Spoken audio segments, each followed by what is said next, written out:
तो यहाँ पे अपने जो क्वेश्चंस हो गए थे, ध्यान दो, इधर अपना चैप्टर चल रहा था प्रोबेबिलिटी। लास्ट क्वेश्चन अपन ने किया था लीप ईयर वाला, याद है आपको? ये अपन ने 7th वाला क्वेश्चन किया था लीप ईयर वाला।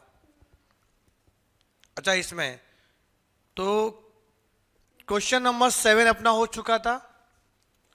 ये चल रहा था अपना क्लास वर्क 3। अब जैसा क्वेश्चन नंबर 8 है, देखो 8 मस्त एकदम प्रैक्टिकल क्वेश्चन है, फॉर्मूला आपके दिमाग में होना चाहिए, तो ये आप क्रैक कर सकते हो। तो क्वेश्चन नंबर 8 ध्यान देना, ए यूनियन बी दिया हुआ है, हमें क्या चाहिए? A intersection B. आता है, किया अपन ने, कितना आया इसका आंसर? 3/20 आया। Yes everyone. अच्छा, उसके बाद P of A dash union B dash, क्या फॉर्मूला है? ये किया बी वाला? नहीं, ओके। इसका फॉर्मूला है P of A intersection B whole complement,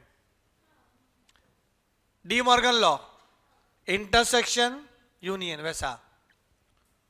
उसके बाद 1 माइनस करेंगे तो इंटरसेक्शन गायब हो जाएगा, और ये अभी निकाला आपने 3/20, तो क्या आया? 17/20 आ गया ऑप्शन ए। अंडरस्टूड? जब भी अटकते हैं ना तो डी मॉर्गन लॉ की याद आनी चाहिए, डी मॉर्गन लॉ, ये बचाता है अपने को।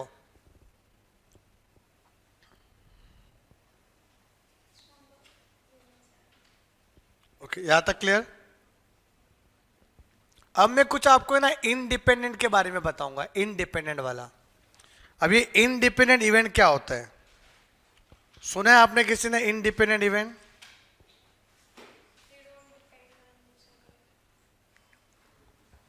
हाँ, एक इवेंट किसी दूसरे इवेंट पे डिपेंड नहीं है।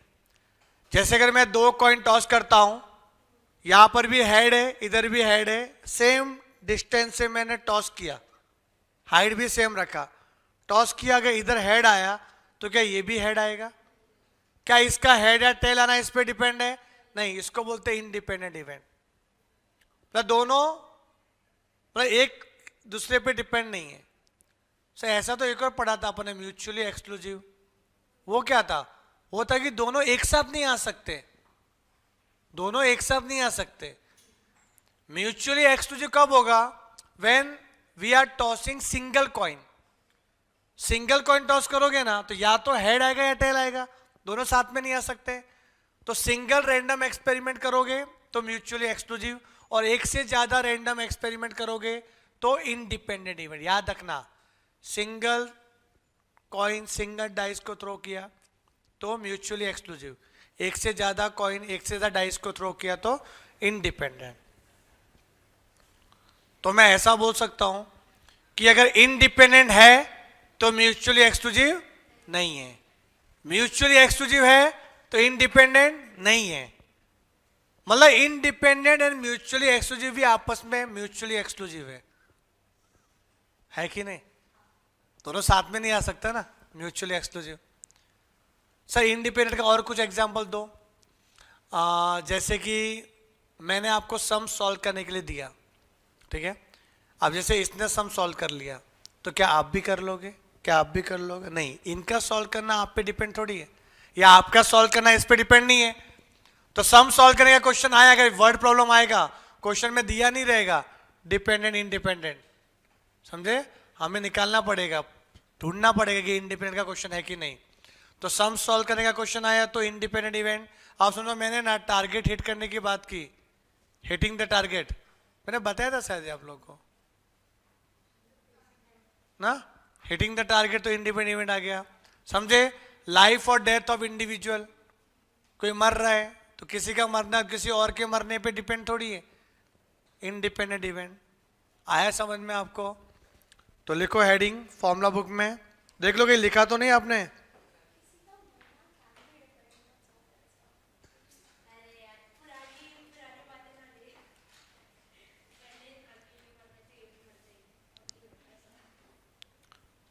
वो पुराने जमाने में ऐसा, हम जिएंगे साथ में, मरेंगे साथ में, पर किसी और के मरने के बाद उसको कुछ नहीं होता, फिर वो मरता ही नहीं है।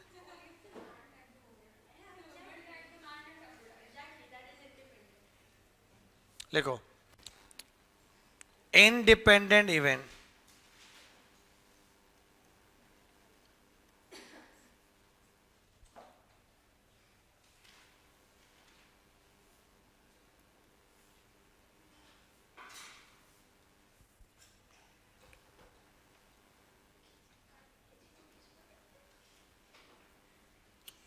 occurrence of one event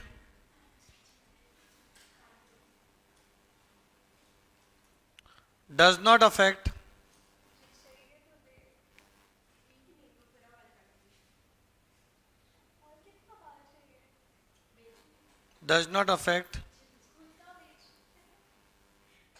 by occurrence of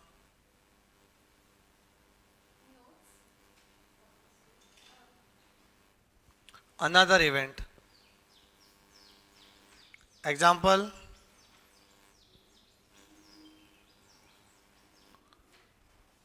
solving the sum,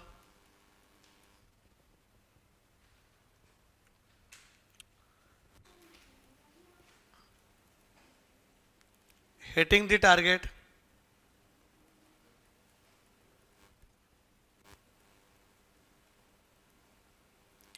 survival of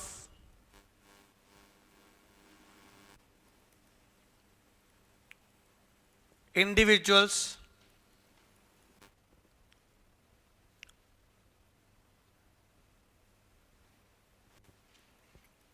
birth और डेथ, ये वाले क्वेश्चन आ गए तो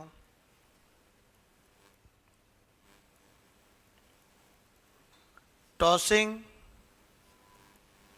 मोर देन वन कॉइन डाई, ठीक है,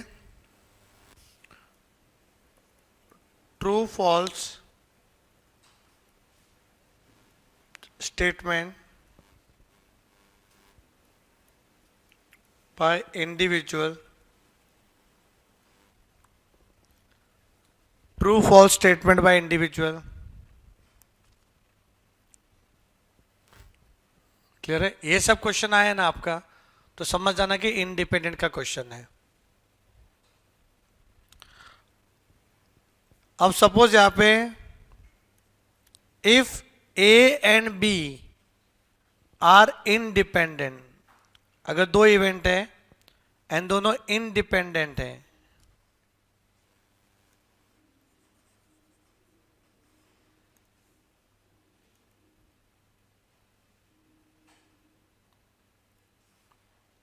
if A and B are independent,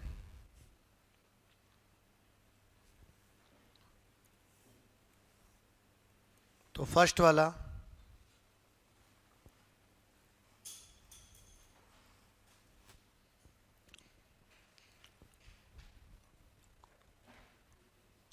क्या आएगा, P of A into P of B,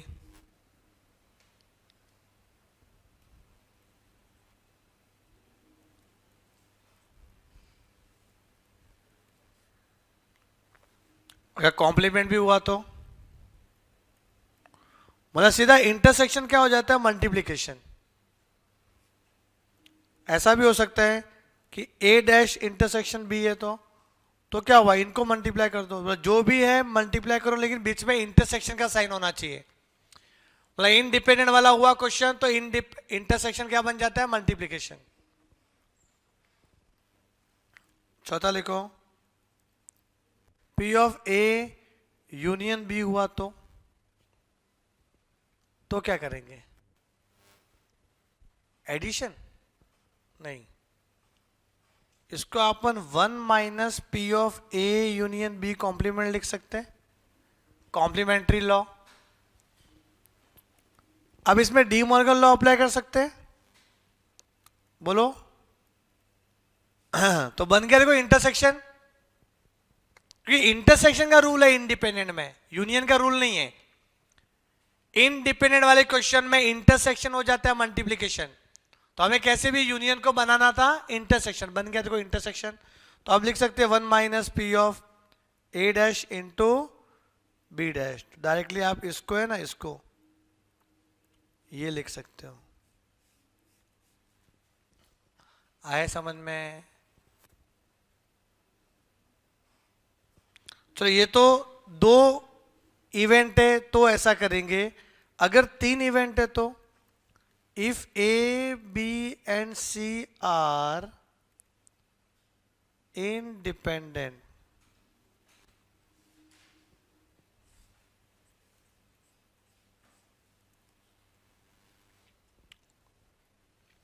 तो क्या होगा?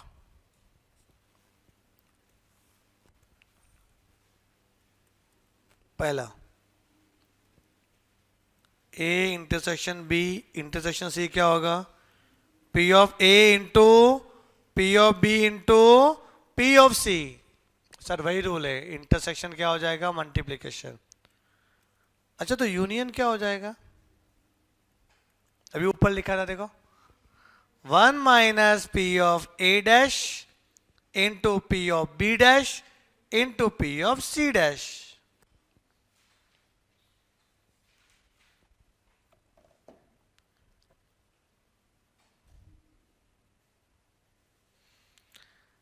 लिख लो भाई। तभी हम लोग ढूंढ ढूंढ के पहले इंडिपेंडेंट के क्वेश्चन करेंगे solve. Suppose a card is drawn at random from a pack of 52 cards. Let event A equal to getting a club card and event B क्या है? Getting a queen. Are A and B are independent event? बोलो। Getting a club card और getting a queen card, और आपने क्या किया? एक card draw किया ना, एक कार्ड इज ड्रॉन फ्रॉम 52, तो क्लब कार्ड आया और क्वीन कार्ड आया, क्या आएगा बताओ? दोनों साथ में आ सकते हैं, तो ये तो म्यूचुअली एक्सक्लूसिव हुआ। देखो पीछे क्या आंसर दिया?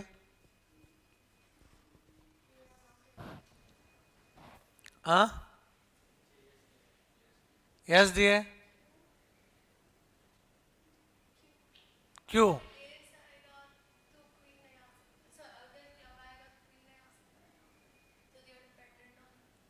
देखो getting a club card and queen card, और आपको एक कार्ड ड्रॉ करना है। अब एक कार्ड ड्रॉ करना, दोनों साथ में तो आ ही नहीं सकते पहली बात तो। हाँ हाँ, क्लब का क्वीन आया तो क्लब का क्वीन भी तो आ सकता है। अगर मैं ऐसा लिखूं, ये ए है बी है, मुझे बताओ ए इंटरसेक्शन बी कितना होगा? ए क्या लिखा है? Getting a club card. B लिखा है गेटिंग ए क्वीन कार्ड। तो probability of A intersection B क्या आएगा? तो क्लब का क्वीन कितने होती है? एक, तो 1 आउट ऑफ 52, ऐसे। और पी ऑफ ए क्या है? कितने होते क्लब कार्ड? 13 अपॉन 52। और पी ऑफ बी क्या है? क्वीन। क्वीन कितने होते हैं? 4 आउट ऑफ 52। अब इंडिपेंडेंट होने के लिए इन दोनों का मल्टीप्लीकेशन इसके बराबर होना चाहिए ना, तभी बोलेंगे भाई इंडिपेंडेंट है। तो क्या आप 13 अपॉन 52 का मल्टीप्लाई 4 अपॉन 52 में करते हो तो कितना आता है? 13 4 जा 52, कितना आ रहा है? 1 अपॉन 52। तो मैच हो रहा है ना, इसलिए मैंने इंटरसेक्शन किया।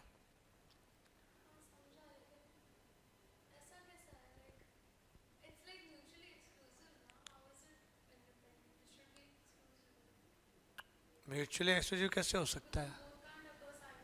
अकर साइमल्टेनियसली क्लब और क्वीन को कौन बोला नहीं हो सकता साथ में? आपने ए बी इवेंट क्या लिया है? मैं कंफ्यूज किया, आप कंफ्यूज हो गए। मैंने क्या बोला है कि क्लब और क्वीन क्या साथ में आ सकते क्लब की क्वीन आ सकती है ना। मैं गूगली मारा, आप बोल लोगे, पहले ही में गया थॉट प्रोसेस में क्या आ गया, म्यूचुअली एक्सक्लूसिव। नहीं भाई, कैसे म्यूचुअली एक्सक्लूसिव, हो सकते हैं ना साथ में। बेटा जब भी इंडिपेंडेंट चेक करना है ना, तो ऑलवेज पहले इंटरसेक्शन निकालो दोनों इवेंट का, फिर ए और बी का निकालो प्रोबेबिलिटी, फिर देखो मल्टीप्लाई करके मैच हो रहा है कि नहीं हो रहा है। अगर नहीं होता तो बोलते डिपेंडेंट इवेंट है। अरे समझ में आया आपको ये? Online batch please confirm, please confirm.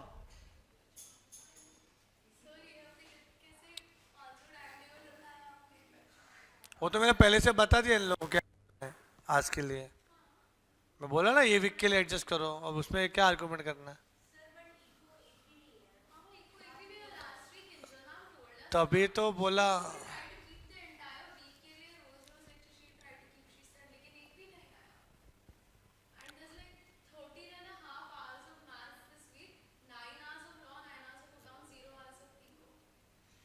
तो यहाँ पे भी खत्म करने के चक्कर में तुम लोग का पहले मेरा पोर्शन वैसा।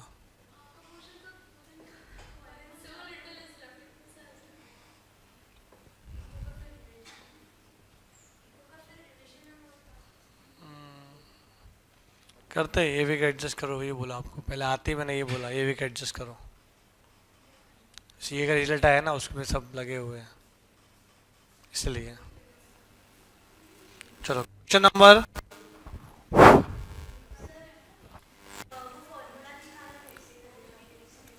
मेरा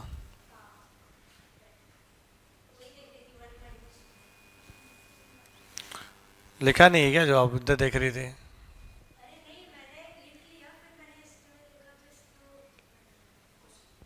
तो उसको बता कौन सा अलग लिखा है। चलो question number 10, the probability that the machine of a certain company requires service in a warranty period is इतना, बोला सर्विसिंग की जरूरत है उसके चांस 0.3 है, while the probability that the dryer of the same company requires service in warranty is इतना। If the customer purchase both machine and a dryer made by this company, what is the probability that both machine and dryer need warranty service? अब both मतलब क्या आएगा, intersection. Neither machine nor dryer require warranty service। और लिखा भी assume that machine and dryer work independently। बोलो क्या आएगा, बोथ के लिए क्या आएगा, बोथ के लिए। क्वेश्चन नंबर 10, P ऑफ ए ले लो कितना 0.3, P ऑफ बी कितना ले लो 0.1, ड्रायर और मशीन। अब पहला बोला है बोथ करके ना, तो बोथ के लिए क्या आता है एंड, और इंडिपेंडेंट इवेंट लिखा हुआ है क्वेश्चन में, assume that machine and dryer are work independently. तो इंडिपेंडेंट का क्वेश्चन है, मल्टीप्लीकेशन आ जाएगा डायरेक्टली, 0.3 इंटू 0.1 कितना आएगा 0.03, तो यही आ सकता है। दूसरा क्या बोला है, neither machine not dryer require warranty service, चाहिए नहीं वारंटी सर्विस, ना मशीन को चाहिए ना ड्रायर को चाहिए।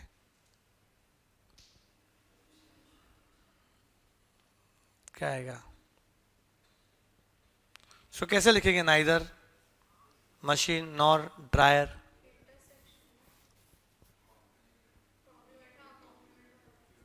हाँ देखो जैसे कि क्या बोला है,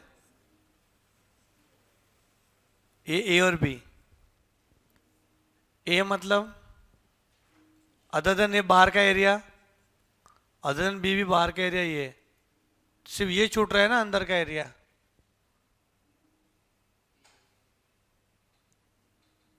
क्या आएगा ये,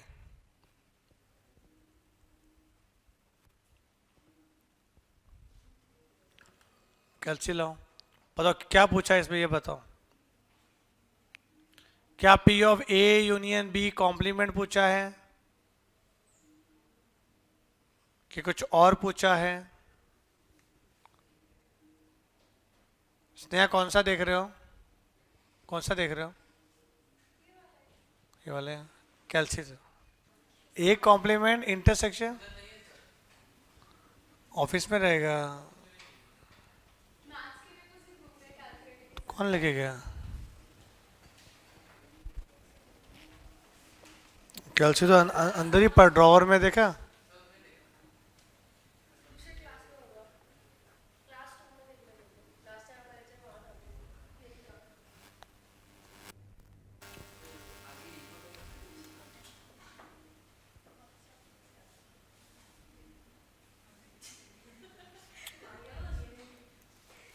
ध्यान दो बेटा इधर, ना तो क्या आना चाहिए ए और ना ही क्या आना चाहिए बी। कहाँ मिला?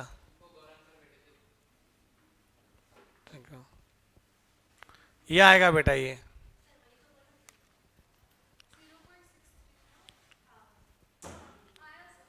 समझा? या फिर आप ऐसा भी लिख सकते हो और P of A union B intersection complement. ये भी लिखा तो भी चलेगा कि A और B दोनों ही नहीं चाहिए ना, ऐसा नाइदर दिस नॉर दिस। तो नाइदर A नॉर B ऐसा आता है ना, तो आप चीजों फॉर्मुला बुक में लिख लो, फॉर्मुला बुक में लिख लो चीजों स्टार में करके, neither A nor B that is A union B का कॉम्प्लीमेंट और A dash intersection B dash.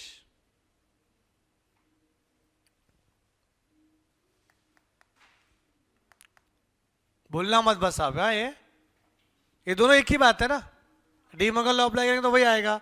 तो क्या आएगा इसका? P of A dash intersection sorry multiply B dash.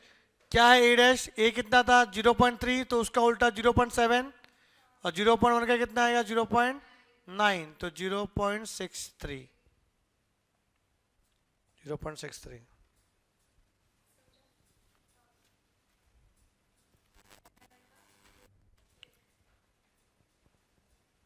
समझा आपको ये? तो हर सम में कुछ ना कुछ तो सीखने मिलेगा आपको।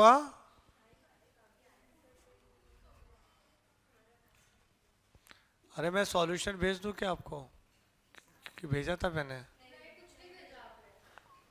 क्लास वक्त में भेज देता हूँ। जाओ ना, मैं कौन रोक सकता है आपको। चलो आगे बढ़े। क्वेश्चन नंबर 11 ये मस्त क्वेश्चन है, मॉड्यूल का क्वेश्चन है, module study material SM। A problem in statistics is given to the 3 students A, B and C. Their chance of solving the problem are इतना इतना इतना respectively. If all of them try independently, ये नहीं देते तो भी चलता, हमें पता है कि सम सॉल्व करने का क्या है, इंडिपेंडेंट क्वेश्चन होता है। What is the probability that problem is solved? Question number 11 देखो, P of A, P of B और P of C। A solve कर लेगा, उसका चांस कितना है 1/3, 1/4 एंड 1/5। एंड क्या बोला है? Problem is solve, probability of problem is solve.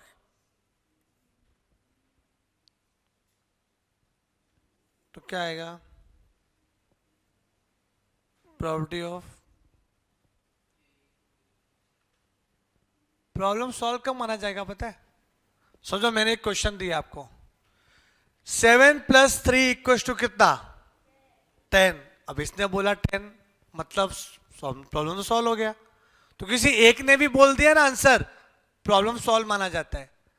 Problem solve होने की बात हो रही है। मैंने कुछ समस्या बताई आपको और किसी एक ने भी उसका समाधान निकाल दिया तो वो सॉल्व माना जाएगा। सब थोड़ी करना जरूरी है जो आप ऑल बता रहे हो ऑल आएगा। किसी एक ने भी प्रॉब्लम सॉल्व किया, problem is treated as solve. तो एटलीस्ट 1 वाला फीलिंग आ रहा है बेटा, A union B union C। समझे? एटलीस्ट 1। तो यहां लिखता हूं मैं, if at least 1 student solve the problem, then it would be considered as solved. इसीलिए यूनियन है. यूनियन मतलब एटलीस्ट वन. किसी एक ने भी प्रॉब्लम सॉल्व किया तो प्रॉब्लम सॉल्व माना जाएगा. अब इसको अपन क्या लिख सकते हैं पता है? ये इंडिपेंडेंट वाला इवेंट है तो वन माइनस करके इसको ऐसा लिखा जा सकता है जो मैंने अभी आपको फॉर्मूला बुक में लिखाया है, ये वाला formula. A complement 2/3, B complement 3/4 and C complement 4/5. 3 से 3 गया, 4 से 4 गया. क्रॉस मल्टीप्लाई 5 1 जा 5 माइनस 2 3/5 है क्या? 3/5. ये लिखना जरूरी जो लिखा मैंने कि भाई यूनियन ही क्यों आया. हो गया ना? अभी आगे बढ़े.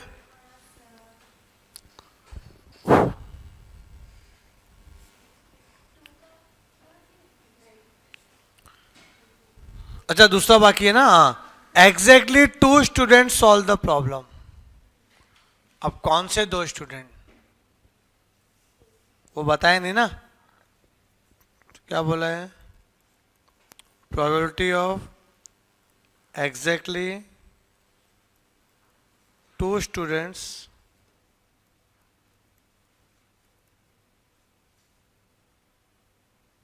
Solve the problem. क्या आ सकता है? ए,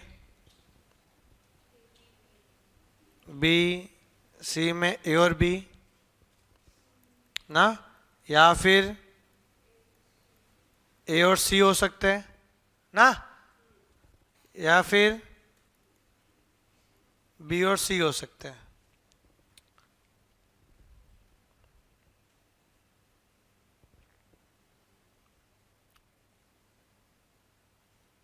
ये तो लिखवाया था मैंने, आपको पता है. ओनली वन अकर, एटलीस्ट वन अकर, एटलीस्ट 2 अकर.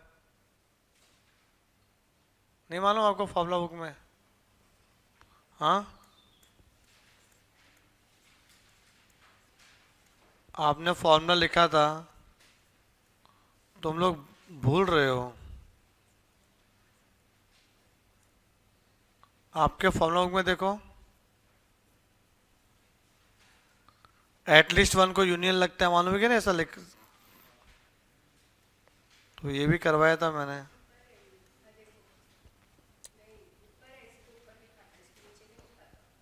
हाँ तो आप है लिखा हुआ है नहीं क्या फॉर्मूला बुक में? देखो. हाँ लिखा हुआ है कि नहीं? 3 इवेंट है, एटलीस्ट वन तो यूनियन आएगा, पर एटलीस्ट 2 बोला तो इंटरसेक्शन आता है और एक एक को मारते हैं अपन. ये 2 जिंदा, ये 2 जिंदा, या तीनों जिंदा. पर यहाँ पे एटलीस्ट 2 नहीं बोला था, यहाँ पे एग्जैक्टली 2 बोला था, तो ये आएगा ना. यहाँ पे 3 वाला नहीं आएगा इवेंट. एटलीस्ट 2 होता तो 3 भी आ जाता. तो सॉल्व करो इसको. मल्टीप्लाई होगा ना, ये तो वो लिखूंगा नहीं मैं, समझ गया ना. मल्टीप्लाई करना. ए और बी कितना है? 1/3 1/4, 1/3 1/4. और सी कॉम्प्लीमेंट कितना है? C complement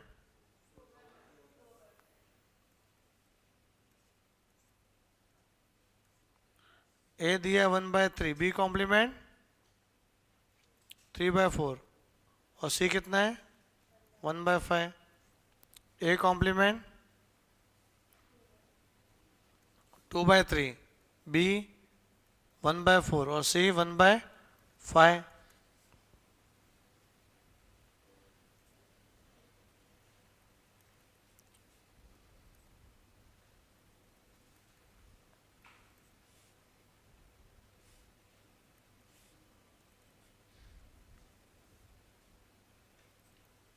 nine by 60,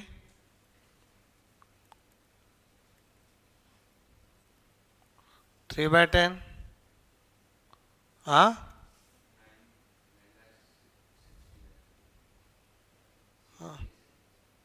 9/60. हाँ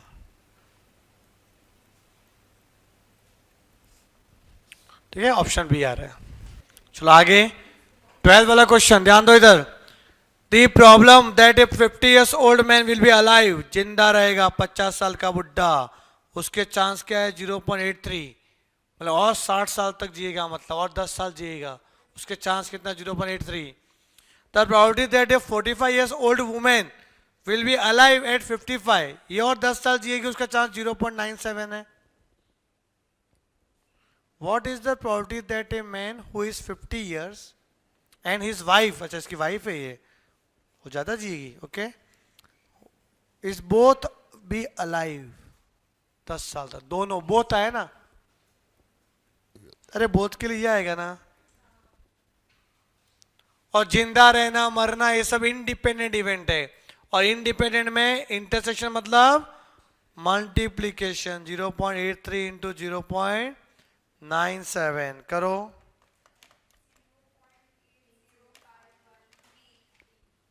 (0.8051) समझ में आया बेटा आपको? ये सिंपल क्वेश्चन था ये, बट मालूम है कि इंडिपेंडेंट है तो सिंपल लगेगा ना. Now question number 13. The odds in favor of one student passing a test are 3:7. The odds against another students passing the event 3:5. The probability that both pass. पास के बारे में बोला है, पास के बारे में. तो पहले तो आपको अज्यूम करना पड़ेगा. 13 देखो क्या है. Let A equals to,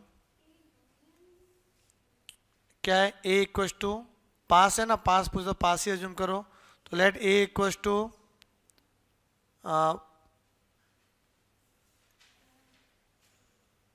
student पास ना,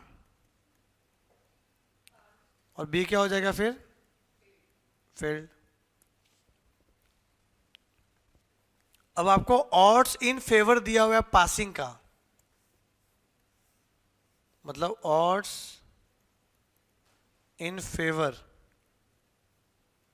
ऑफ ए ना, इवेंट ए, पासिंग का बोला है, कितना दिया है 3:7. तो P ऑफ A क्या आएगा 3/10. तो P ऑफ A डैश ठीक है. फिर क्या लिखा आगे, the odds against another student passing at A, another student passing. एक काम करो ना, ये बी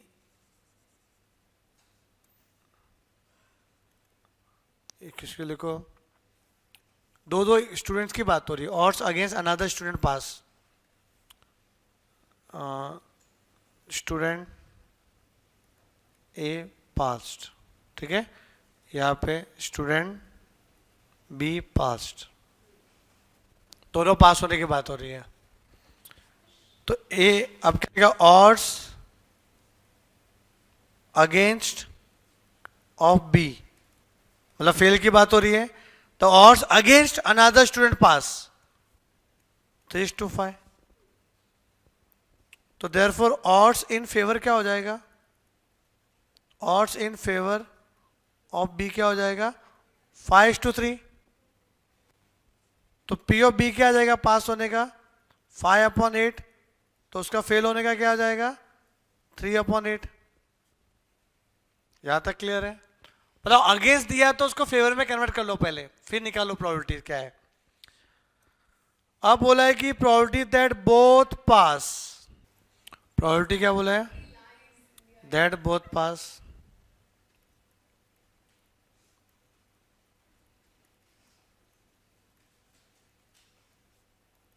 यह आ जाएगा बोथ के लिए. इसका पास होना उस पर डिपेंड नहीं है ना, तो क्या आएगा इंडिपेंडेंट इवेंट. तो 3/10 ये पास है और 5/8 भी पास होगा. तो बोथ पास के लिए क्या आ जाएगा 3/16 है, option D.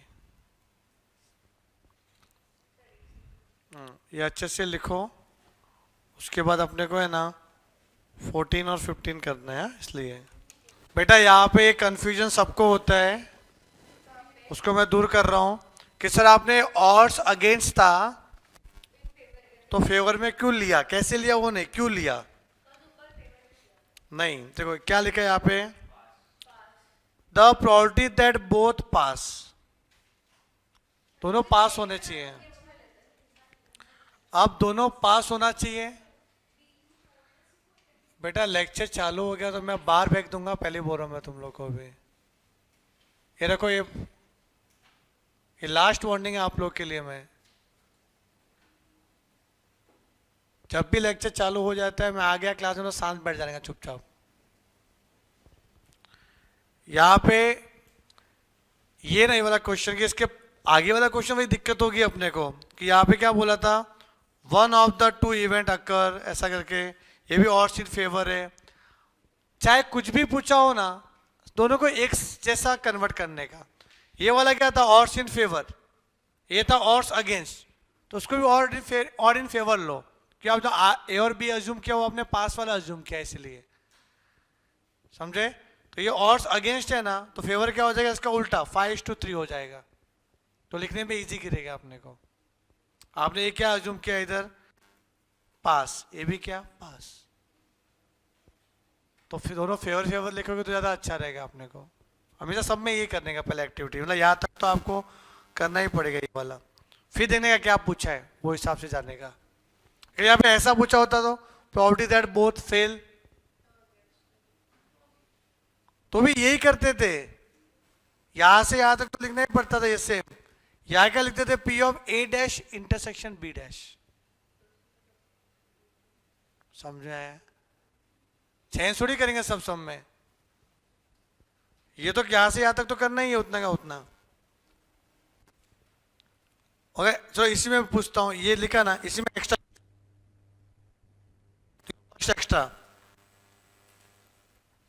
Probability that both fail, तो क्या आएगा बोथ फेल के लिए,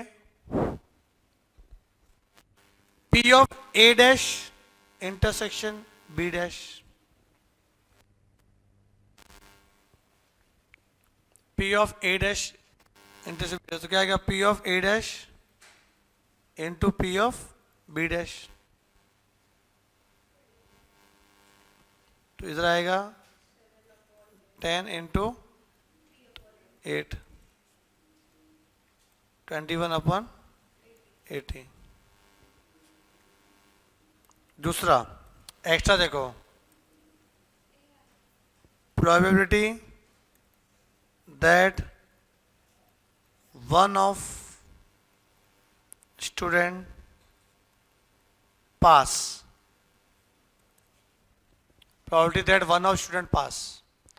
अब वन ऑफ स्टूडेंट पास मतलब या तो ए पास बी फेल, या तो बी पास और ए फेल,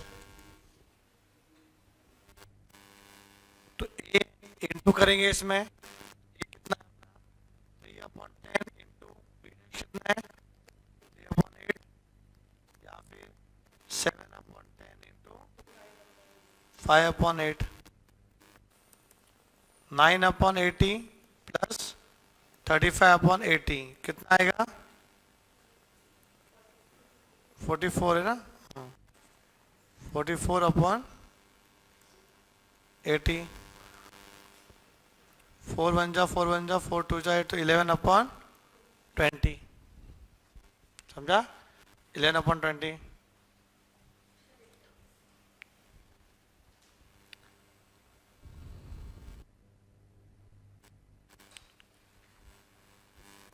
एक और लिखो,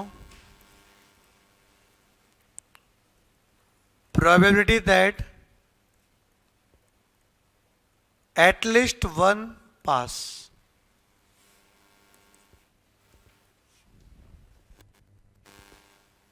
क्या आएगा,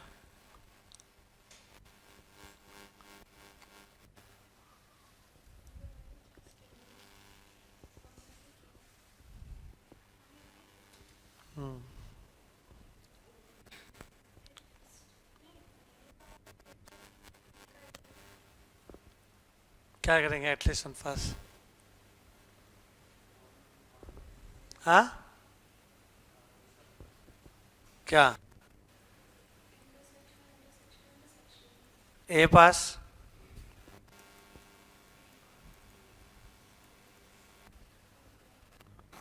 दोनों एक ही हो गया तो बी पास दोनों पास। इसका एक और तरीका मैं बताऊंगा, पहले ये देखो क्या आता है। हाँ, एटलीस्ट वन पास मतलब या तो ए पास या तो बी पास या दोनों पास भी हो सकते हैं। एटलीस्ट कम से कम एक पास बोला है। अब ए का वैल्यू कितना है? 3/10। B dash 3/8। रुको ना, मैं भी खत्म का किया उसको। कुछ बोला भी था ना कि कुछ और भी कराऊंगा इसमें दूसरा। बोला था मैंने, सुना था आपने? पक्का? 59/80 याद है? क्लियर है? और at least one pass equal to 1 minus probability of none pass. कोई भी पास नहीं होना चाहिए, तो मतलब दोनों फेल होना चाहिए ना, समझे? सब फेल होना चाहिए। तो क्या ये ए डैश कितना है? 7/10। बी डैश कितना है?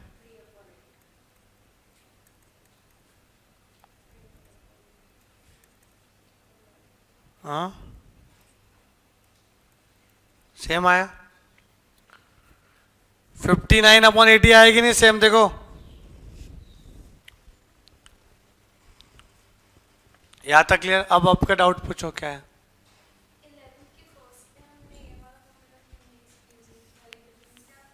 11th का प्रोबेबिलिटी सॉल्व कर सकते थे, वही तो किया।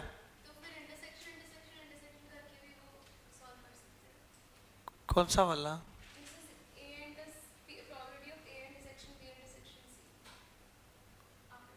हाँ अरे क्या तेरा क्वेश्चन क्या है? समझ में नहीं आ रहा है, क्या बोलना चाह रही है तू?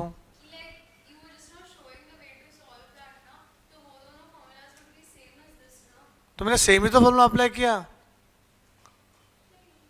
प्रोबेबिलिटी सॉल्व का फॉर्मूला क्या अप्लाई किया मैंने? पागल हो गए? ए यूनियन बी यूनियन से। तुम ना ध्यान कुछ अलग रखता है, कुछ भी लिखेगी उसमें, बुक में लिखेगी नहीं। रहने दे बेटा, तू मत एक्सप्लेन कर मेरे को। तू कुछ भी किधर भी लिखती रहती है बुक में, समझेगी नहीं? अरे इसमें क्या यूज किया तुमने प्रॉब्लम इज सॉल्व में? यूनियन लिखा है ना आपने। रहने दे, तू लिखती पूरा लिखती नहीं, तू थोड़ा सा लिख देगी, फिर आधा टाइम अपना टाइम पास सिटी मारेगी। हाँ मार्क्स भले तुम्हारा आता है, लेकिन तुम लिखते नहीं हो नोट्स पूरा प्रॉपर। हाँ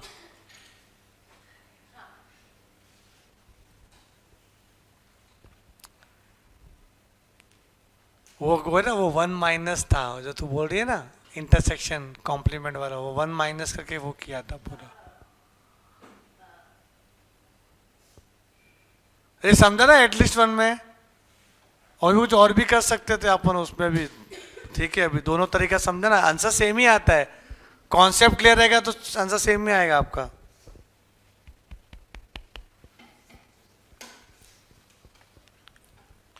ये हनी मेहता कौन है?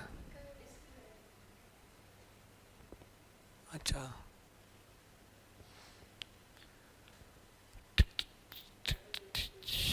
हनी मैडम आज ऑनलाइन है। Okay okay okay. और दिव्या दिव्या दिव्या मैडम क्या कर रही है? हे दिव्या, मैच जिता दिया तूने, क्रिकेट मैच। इंग्लैंड में अंग्रेजों को हरा दिया। ऐसा होता है क्या?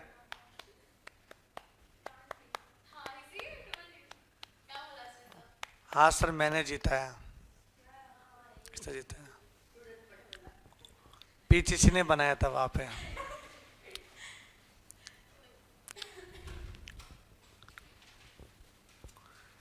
अरे हुआ क्या ये बेटा? हाँ सब ऑनलाइन है, सब पढ़ रहे हैं बच्चे, उसको पता है रिजल्ट आ गया। 99 आया मैथ्स में गोरेगांव में अपने बच्चे का 99। Foundation result 15, inter 20, final 25। पता चलो फाउंडेशन कितना टफ कर रहे हैं अभी। बोला भी था आपको स्टार्टिंग से कि भाई फाउंडेशन में कर रहे टफ।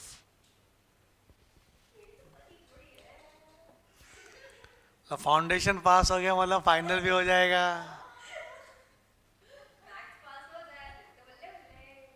मैथ्स तो हो जाएगा ना, मैथ्स में क्या टेंशन।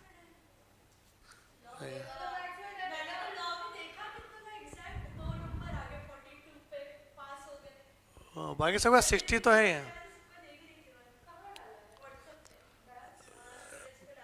पीए में ना, पीए में 65 से 67% रिजल्ट आया बच्चा।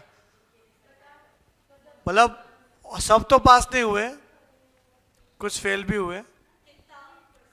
वही 70 के आसपास रहेगा।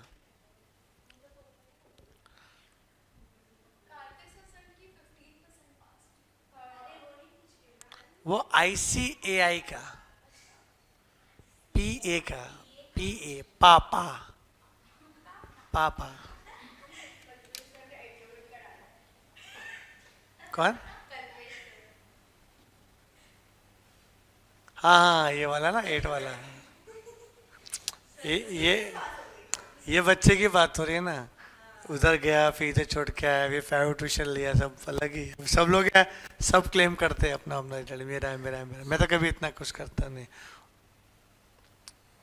इतना पता कि 99 भी आता है आने वाले का। इंसान ही आया ना उसका। देखिए बोलता सर आता है क्या 100 में तो 100 भी आता है क्या? क्यों नहीं आएगा? लिखने वालों को क्यों नहीं आएगा? तुम्हारा नंबर सेव है उनके पास।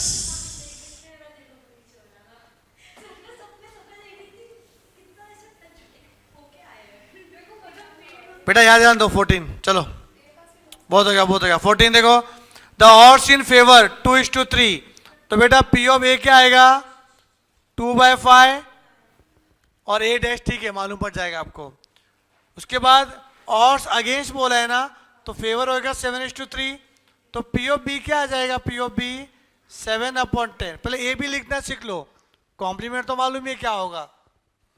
Find the probability that only one of the two event occur. ये तो अभी किया आपने।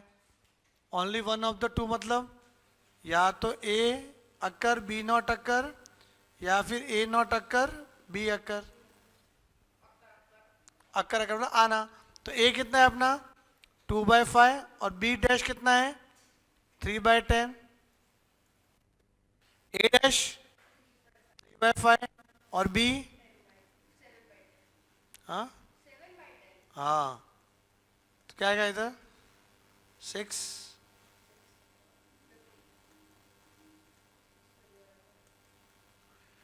27/50, ऑप्शन ए। नेक्स्ट वाला क्वेश्चन करो ना तुम लोग। देखा ये हो गया, अभी आगे वाला करो। 15 वाला क्या आएगा? An investment consultant predicts that odds against the price of a certain stock will go up 2:1. Odds in favor the price remaining the same 1:3. What is the probability that the price of the stock will go down during the next week? क्या बोला है पता नहीं। 15 देखो, stock का जो price है वो एवरी डे मूवमेंट होते रहता है, अप एंड डाउन होते रहता है, कभी सेम भी रहता है। तो क्या लिखा है? प्रिडिक्शन क्या है कि odds against the price of a certain stock will go up, go up. इसका ऑड्स अगेंस्ट दिया हुआ है कितना? 2:1। तो ऑड्स फेवर क्या होएगा? 1:2। अगर मैं गो अप को है ना इवेंट ए ले लेता हूँ, समझो ये इवेंट ए है फॉर एग्जाम्पल, तो प्रोबेबिलिटी ऑफ ए क्या होगा पता है, 1/3, कि 1/3 चांस है कि भाई अपना स्टॉक का प्राइस बढ़ेगा। उसके बाद odds in favor the price remaining the same,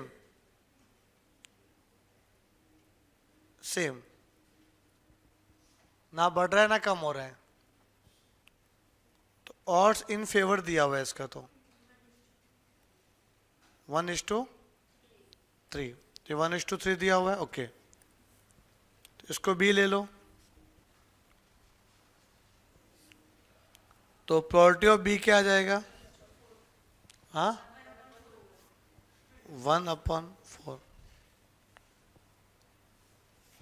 हमें क्या चाहिए, probability that the price of stock will go down,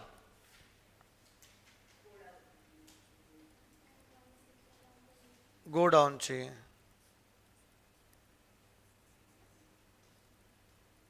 probability कितनी होगी, ठीक है, गो डाउन की, बताओ क्या आएगा,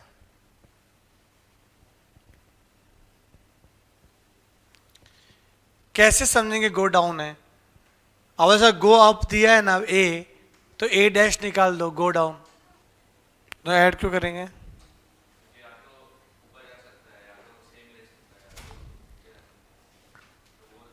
ऊपर नहीं जा सकता है ना, गो डाउन क्या बोला प्रोबेबिलिटी,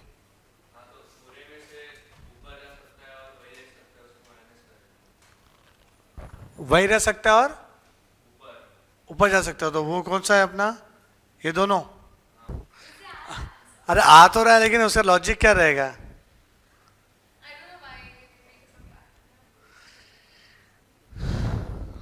देखो ध्यान दो अभी तक, प्रोबेबिलिटी ऑफ क्या बोला है, इसको ए और बी एज्यूम किया ना अपन ने, प्रोबेबिलिटी ऑफ क्या है, गो डाउन चाहिए ना अपने को, तो क्या आ सकता है पता है, प्रोबेबिलिटी ऑफ ए, बेटा ए का मतलब क्या हुआ कि गो अप, अच्छा गो अप जाएगा ना, गो अप, तो उसका इंटरसेक्शन करना पड़ेगा बी डैश के साथ, बी डैश क्या होगा पता है, बी मतलब सेम रहेगा और डैश मतलब फ्लक्चुएट रहेगा, उल्टा रहेगा, अब गो अप है तो अप नहीं रहना चाहिए, उल्टा रहना चाहिए, तो ये डाउन जाएगा, गो अप जा रहा है, और अगर सेम ही लगाऊंगा सेम, तो ऊपर ही जाएगा ना, वही सेम डायरेक्शन में, डायरेक्शन चेंज करना है तो क्या करना पड़ेगा, सेम नहीं, क्या होना ना, रिवर्स होना चाहिए, या फिर जो आपका अप है उसका उल्टा क्या होगा, डाउन, तो ए डैश ले लो डाउन, और जब डाउन है तो फिर वो सेम ही रहना चाहिए, तो मतलब क्या आएगा, बी, बी मतलब वो सेम ही रहेगा, डाउन ही जाएगा, तो ये दोनों केसेस आपके डाउन वाले हो गए। वापस सुना, देखो ए का मतलब क्या अज्यूम किया अपन ने, कि स्टॉक प्राइस का प्राइस राइज हो रहा है, और बी क्या अज्यूम किया अपन ने, कांस्टेंट रहेगा, ठीक है, अब नॉट कांस्टेंट के लिए तो फिर बी डैश लेना पड़ेगा, अब ऊपर जा रहा है और नॉट कांस्टेंट तो फिर वो डाउन होगा ना, और नीचे जा रहा है और कांस्टेंट तो डाउन हो रहा है, इसलिए मैं दोनों ये केस रखा है। अब नहीं, बी उसको रिप्रेजेंट करेगा कि सेम ही रहेगा, जैसे अब कोई प्राइस जा रहा है, अब वो सेम कांस्टेंट रहेगा, मतलब उसी डायरेक्शन में जाएगा। क्या लिखा है यहाँ पे क्वेश्चन में, क्वेश्चन क्या बोला है, an investment consultant predict that odds against the price of a certain stock will go up during the next week and बोले and the odds in favour of the price remaining the same. अब जो up जा रहा है और same रहेगा, तो up का सेम हुआ ना, डाउन है और सेम है मतलब डाउन ही जा रहा है, ऐसा वैसा इन्होंने ट्रीट किया है।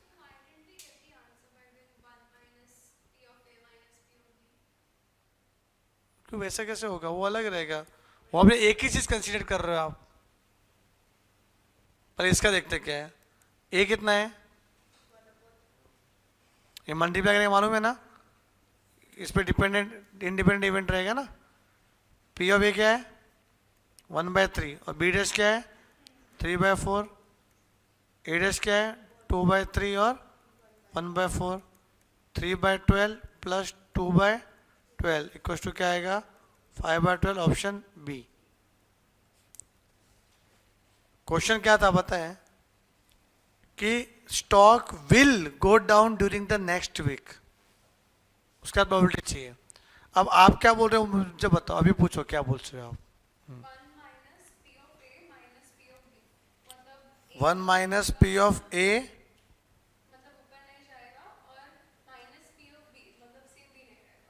माइनस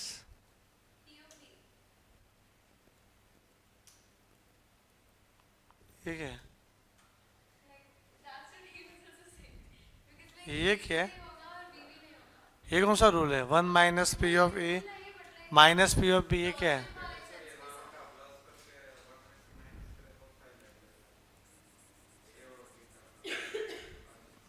प्लस प्लस क्यों करेंगे और बी को?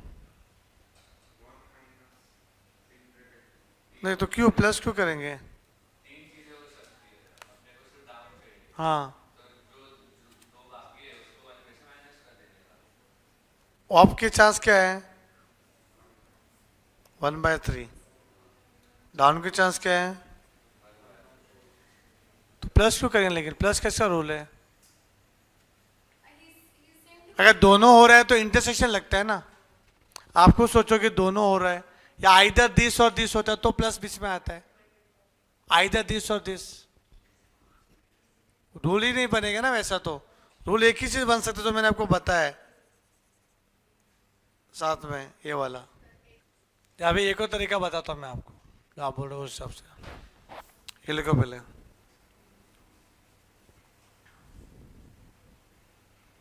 भाई एग्जॉस्टिव इवेंट इसको बना सकते हैं कि भाई तीन ही चीज हो सकती है मार्केट में, या तो ऊपर जाएगा या नीचे जाएगा या फिर कांस्टेंट रहेगा। तो P(A) plus P(B) plus P(C) equals to 1। हाँ, वो एग्जॉस्टिव इवेंट लगाना पड़ेगा, मैं बताता हूँ। तो ये तो लिख लो, हाँ ये लिख लो, और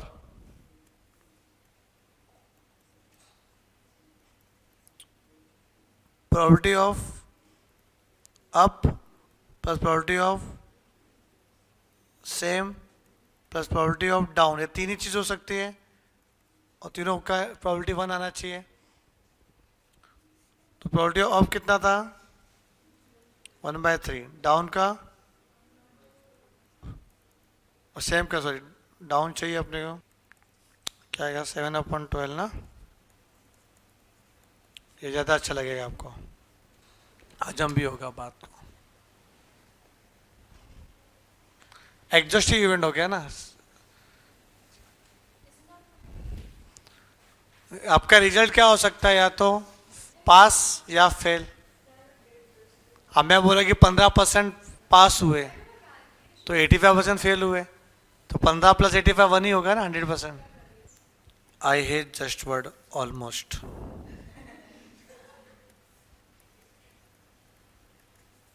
P(A) equals to 2 P(B) equals to क्या आएगा? 3 P(C). हमें चाहिए प्रोबेबिलिटी ऑफ B। बड़ा ध्यान दो, P(A) plus P(B) plus P(C) कितना होता है? 1। अब P(A) की जगह पे ये लिख सकते हैं 2 P(B),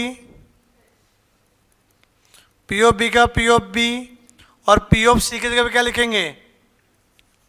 इन दोनों को ले लो, 2 P(B) इक्वल्स टू 3 P(C) ना। तो 2 P(B) upon 3 equals to P(C). तो P(C) की वैल्यू क्या आ जाएगी? 2/3 P(B) इक्वल्स टू 1। अब कर लो, आ जाएगा P(B). कॉमन लेके जल्दी से, क्या है कॉमन लिया? 2 + 1 + 2/3,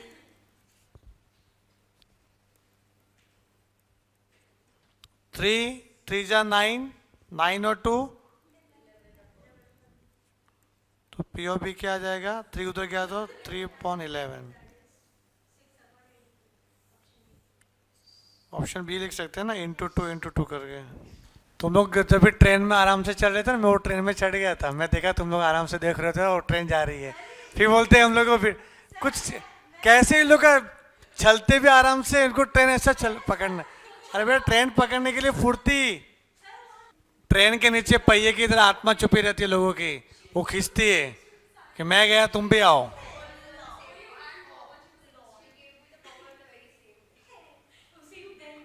बट क्वेश्चन नंबर 17, ध्यान दो इधर। The number of condition to be satisfied by the three event ABC for independence. अच्छा, ABC अगर इंडिपेंडेंस है तो कितने कंडीशन हो सकते हैं? तो ध्यान दो इधर, लिख लो P of A intersection B का एक कंडीशन हो जाएगा ये वाला, एक B और C का आ जाएगा इंडिपेंडेंट, और एक A और C,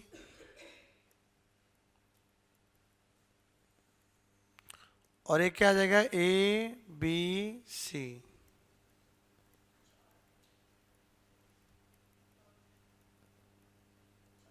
चार। अगर ABC अगर इंडिपेंडेंट है ना तो उसके लिए चार ही कंडीशन है। A और B भी होंगे इंडिपेंडेंट, B और C भी होंगे इंडिपेंडेंट, A और C भी होंगे इंडिपेंडेंट, और ABC तो है ही इंडिपेंडेंट। तो चार कंडीशन हो गए। A car is drawn from a pack of 52 cars. What is the probability that it is face card? Given that it is red card, बेटा वेट करो, ये भी नया कॉन्सेप्ट है कंडीशनल। ये रुको, इसको थोड़ा टाइम लगेगा। कंडीशन गिवन दैट आ गया ना, एक्स्ट्रा गिवन दैट वगैरह ऐसा, तो इसको बाद में देखते हैं।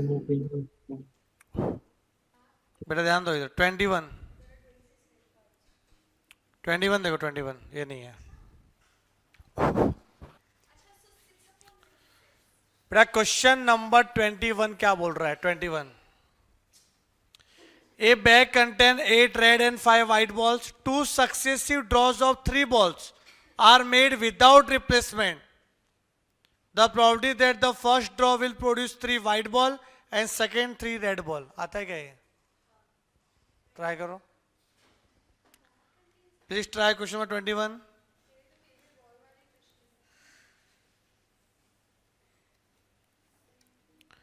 Eight red and 5 white.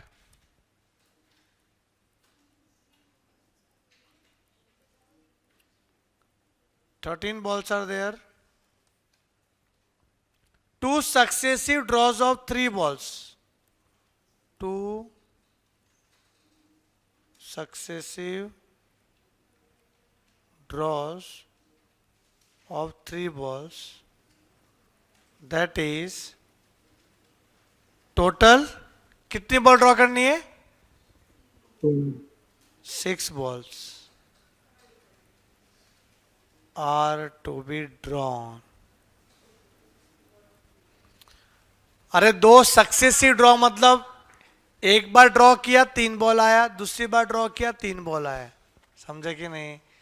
Total 6 ball draw करनी है अपने को आउट ऑफ 13। पर यहां पे सक्सेसिव बोला हुआ है, नॉट रैंडमली। यहां तक क्लियर है? सक्सेसिव बड़े विथ रिप्लेसमेंट विदाउट रिप्लेसमेंट क्या होता है? हाँ, जैसे मुझे 6 बॉल ड्रॉ करनी है ना, मैंने 3 बॉल ड्रॉ किया, फिर उसको बाहर फेंक दिया, फिर रिमेनिंग में से 3 बॉल ड्रॉ किया, उसको बोलते हैं विदाउट रिप्लेसमेंट। क्या बोलते हैं? Without replacement. जो अर्लियर मैंने ड्रॉ किया था ना, उसको वापस से अंदर नहीं रखा मैंने बाहर फेंक दिया। तो विदाउट रिप्लेसमेंट में अपना जो सैंपल स्पेस है वो चेंज हो जाता है, रिड्यूस हो जाता है। पर यहाँ पे क्वेश्चन में क्या बोला था? वही विदाउट रिप्लेसमेंट बोला हुआ, वही विदाउट रिप्लेसमेंट। तो in without replacement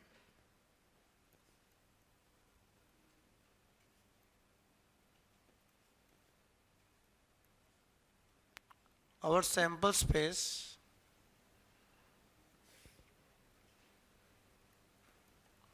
will reduce in second draw। समझे? इन सेकेंड ड्रॉज में क्या हो जाएगा? अपना सैंपल स्पेस रिड्यूस हो जाएगा। अब कंडीशन क्या बोला है कि जो फर्स्ट ड्रॉ कर रहे हो ना, उसमें व्हाइट बॉल आनी चाहिए और सेकेंड में क्या आना चाहिए? रेड बॉल आनी चाहिए। तो पहले क्या बोला? व्हाइट ना। कितनी व्हाइट बॉल है? 5। आंसर देखना अभी। 5C3 मैं फर्स्ट ड्रॉ कर रहा हूं, 5C3 out of 13C3। Multiply, second में क्या आना चाहिए अपने को? Red ball. कितनी रेड बॉल है? 8 ना, तो 8C3 आउट ऑफ 10C3। कि अभी अपने पास 10 बॉल ही है सिलेक्ट करने के लिए टोटल में से, 3 तो अपना ड्रॉ हो चुका है ना, ये आएगा। तो 5C3 कैल्शियम में करो, क्या आएगा? 5 इंटू 4 इंटू 3 अपॉन 6, 10 आ रहा है। 13C3 13 into 12 into 11 upon 6, 286। 8 into 7 into 6 upon 6, 56। 10 into 9 into 8 upon 6, 120।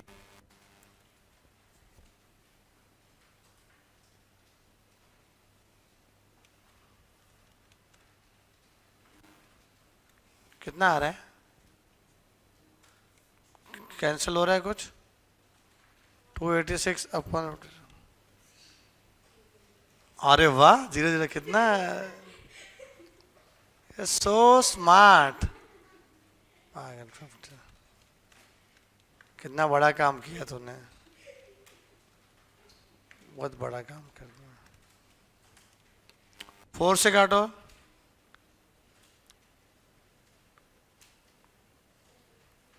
Three से हो गया। फिर इसको 2 से काट लो, ऊपर 7 आ रहा है। 429, ऑप्शन सी। तो आप डायरेक्टली डेसिमल में भी लिख सकते थे, आपकी मर्जी। डायरेक्ट डेसिमल भी आ सकता था। आप बेटा बहुत खतरनाक आइटम हो आप एकदम।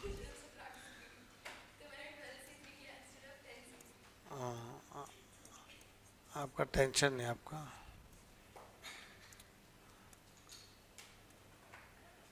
आपका 325 तक आ जाएगा सीए फाउंडेशन में इसका। और तो अगर मेहनत की तो तेरा 350 तक आ जाएगा और रैंक आ सकता है, जैसे 8 रैंक उसका है। मैं तेरी बात कर रहा हूँ। आप जैसा पढ़ रहे हो बेटा, आपका 218 220 तक आ जाएगा मेहनत की तो। वो भी एक ऐसा नहीं बोलोगे आप हो जाएगा, ऐसा नहीं। आपका बेटा 285 तक ऐसा है, मेहनत किया जाता तो 320 के आसपास आएगा। लिख के ना, तो मैं बता रहा हूँ आपको, मेहनत करना है आपने को। बेटा आपका भी 310 के आसपास दिख रहा है मेरे को, पर मेहनत किया तो आपका 350 तक जा सकता है। मेहनत करो। 21 कॉपी करना है, किधर कॉपी करना है? 21 किधर है? ये रहा है 21, लो करो ना फिर।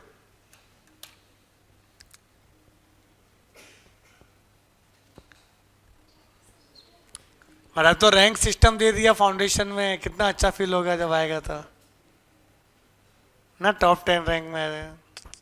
उसको विश्वनाथ सर ने पढ़ाया है पूरा, कार्तिक सर ने पढ़ाया पूरा अकाउंट्स, वो जो 8 रैंक वाला है। अभी लोग डिमांड कर रहे हैं, अभी लोग डिमांड कर रहे हैं कि उनका है। ठीक है, जाने तो अभी उनका है तो ले लो, उनका है तो तुम्हारा, खुश रहो तुम।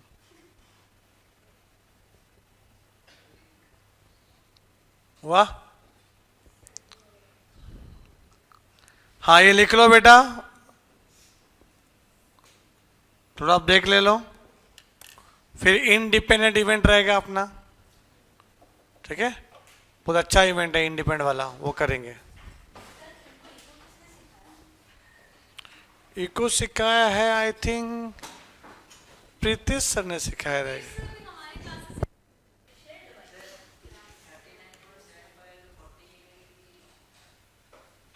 नहीं से 40 होते हैं,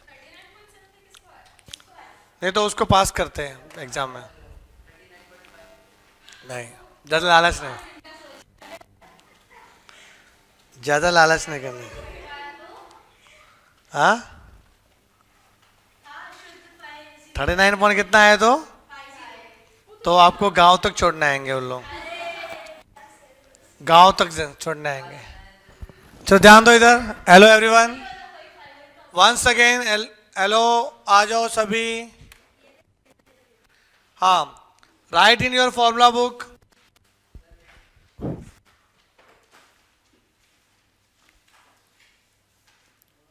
कंडीशनल प्रोबेबिलिटी।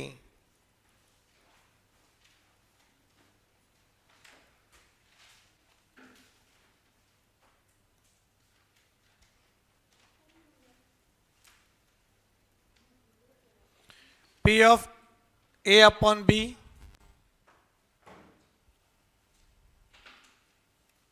इसका मतलब होता है probability of event A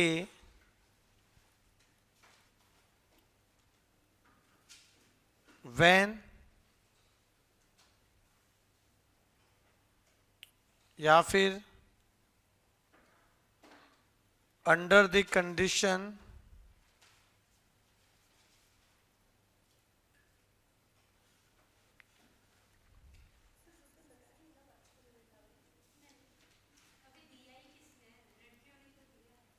condition that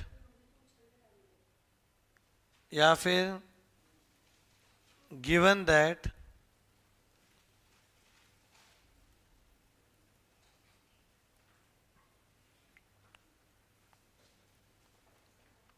event B has occurred।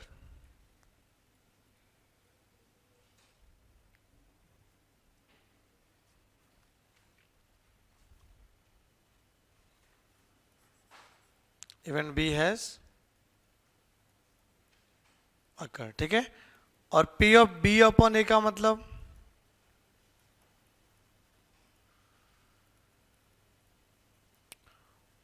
Probability of event A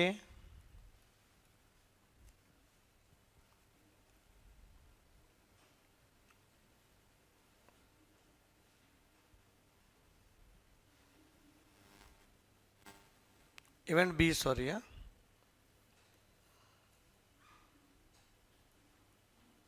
given that event A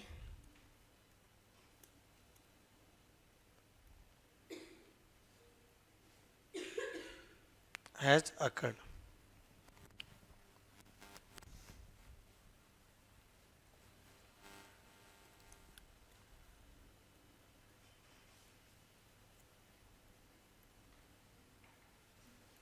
formula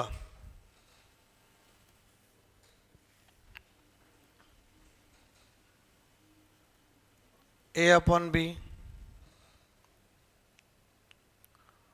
मतलब एक इवेंट पहले से दिया हुआ है ऑलरेडी अकर्ड, तो B का प्रोबेबिलिटी क्या होगा। देखो P of A upon B का मतलब क्या हो गया कि B में A ढूंढने का, मैं शॉर्टकट तरीके बताऊंगा कैसे सॉल्व करने का इसको।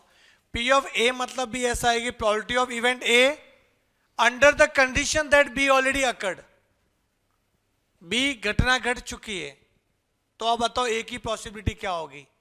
नॉर्मली आप क्या कर रहे थे, A की पॉसिबिलिटी क्या होगी, B की क्या होगी, C की क्या होगी, ऐसा। अब यहाँ पे दो चीजें दी हुई है कि A की possibility under the condition that B already occurred, तो A अपॉन B, और B अपॉन B भी ऐसा ही है, probability of B when A already occurred. समझे?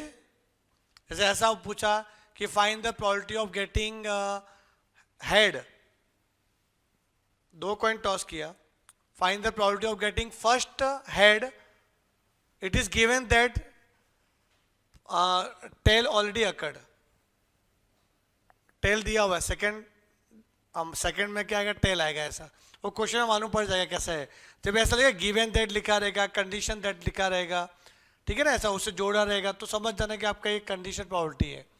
तो कंडीशन दैट, गिवन दैट, समझे, और क्या अंडर, वही दो वैन करके लिखा रहेगा, तो समझ जाना कि कंडीशन प्रोबेबिलिटी है। फॉर्मूला क्या है देखो, P of A intersection B upon P of B, ऊपर कॉमन आएगा नीचे B, ये 11th में था अपना। और बहुत सारे कॉलेज में ओमिट भी था ये। अगर बी अपॉन ए की बात करेंगे, नीचे ए है ना, तो प्रोबेबिलिटी ऑफ ए, ऊपर नीचे बी था तो अपॉन में बी आ जाएगा, नीचे ए है तो अपॉन में ए आ जाएगा। याद करने का तरीका ये। अगर ऐसा लिखा हुआ है क्वेश्चन में कि A and B are independent event, अगर ए और बी इनडिपेंडेंट है तो उस केस में P of A upon B क्या आएगा?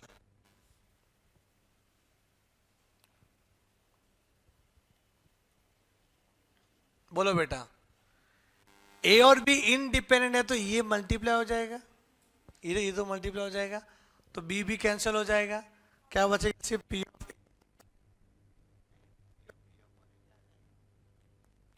ए कैंसिल हो जाएगा, पी ऑफ बी। यहां तक क्लियर है बेटा? एक बेसिक क्वेश्चन करेंगे, समझ जाएगा ये। गिवन, ये कॉमा आएगा और जी छोटा आएगा, देखो। Given that it is a red card, देखो a card is drawn, single card draw करना है। अब कार्ड की बात हो रही है तो टोटल 52 प्लेइंग कार्ड होते हैं, तो एक card is drawn from a pack of 52 cards, what is the probability that it is a face card given that it is a red card? There are two events. First of all, we have to find the red card, sorry, face card, given that it is a red card. अब two statements are connected with given that, condition that या when ऐसा लिखा हुआ है, तो इसका मतलब एक कंडीशनल प्रोबेबिलिटी है। जो आपका लिखा ना फाइंड द प्रोबेबिलिटी दैट, जो प्रोबेबिलिटी के आगे है ना ये लिखा हुआ, इसको ए समझ लो, और गिवन दैट के बाद है उसको बी समझ लो। देखो question number 18, let A equals to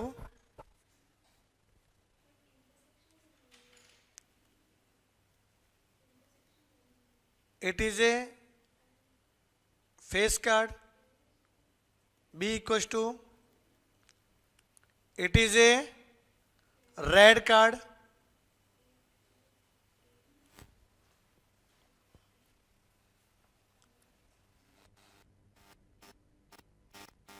और एक का ड्रॉ करना है ना तो C1 लिखने की जरूरत नहीं हो, C1 का तो वही आंसर आता है, NC1 ही होता है। अगर दो का ड्रॉ करने की बात होती तो थोड़ा लफड़ा होता, 52C2 लिखना पड़ता, फिर अलग आंसर आता।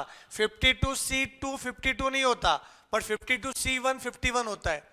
तो जब सिंगल का ड्रॉ करने की बात होगी ना तो वो सिंपल वाला क्वेश्चन बन जाएगा। क्लियर?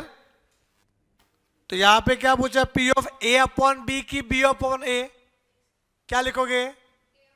A upon B। तो probability of face card given that red card, इसका फॉर्मूला क्या था? P of A intersection B upon P of B।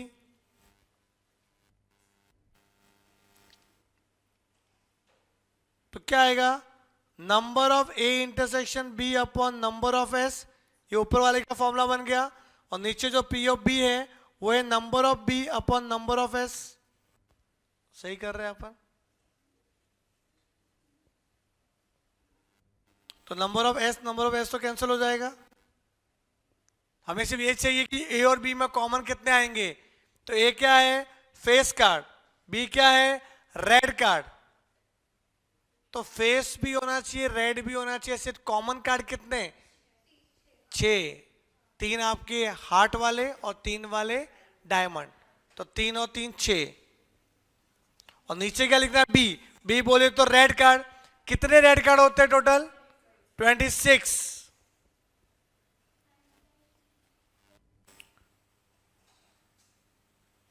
3 और A 13। 3 upon 13। Option B is correct.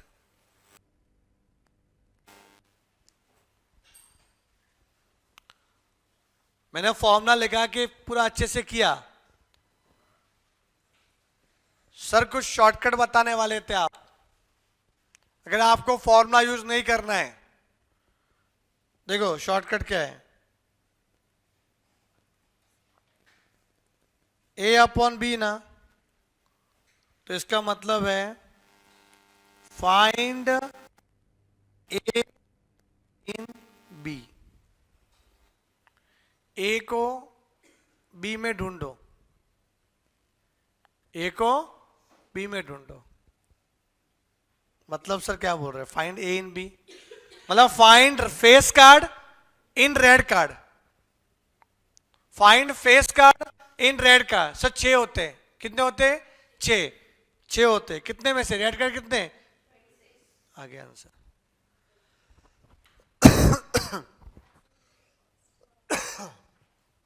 समझ में आ रहा है?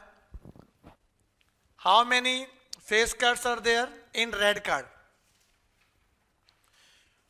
फिर से ऐसा जब प्रोबेबिलिटी में तो अपॉन में नंबर ऑफ सैंपल भी आता है। अरे नंबर ऑफ सैंपल तो कैंसिल हो जाता है ना ऊपर नीचे दोनों जगह, N of S.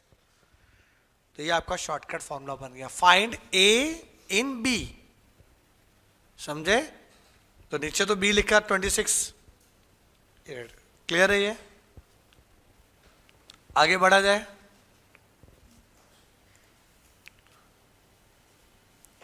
Nineteen, a pair of fair dice rolled. बेटा पेयर मतलब जोड़ी, और डाइस की जोड़ी मतलब total number of sample space कितने हो जाएंगे, 36। If the sum of the number appear is 8, find the probability that one dice show number 3। जो 2 डाई थ्रो करेंगे तो एक डाई में 3 आना चाहिए।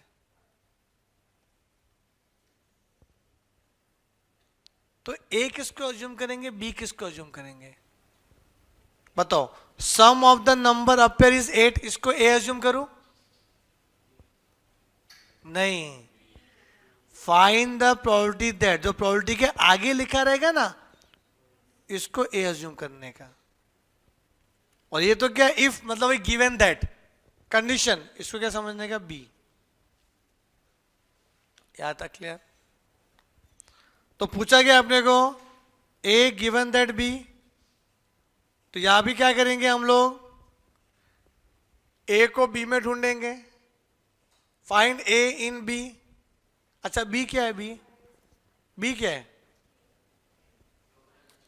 सम ऑफ नंबर अपेयर इज 8। तो ऐसे कितने सारे हैं जिसमें सम 8 आ रहे हैं?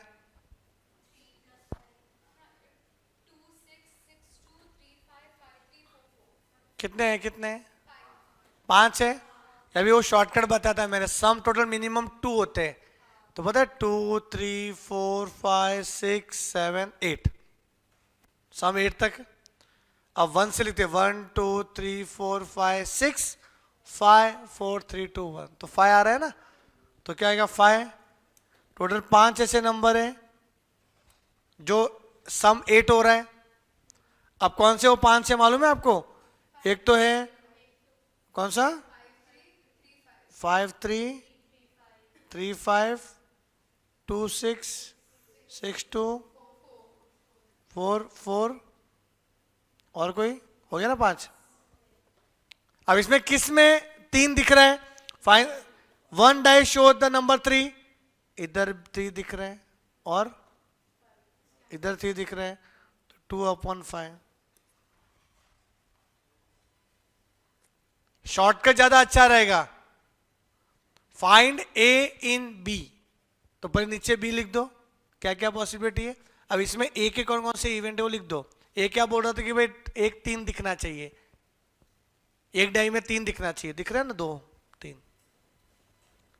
क्लियर है बेटा? ये पक्का?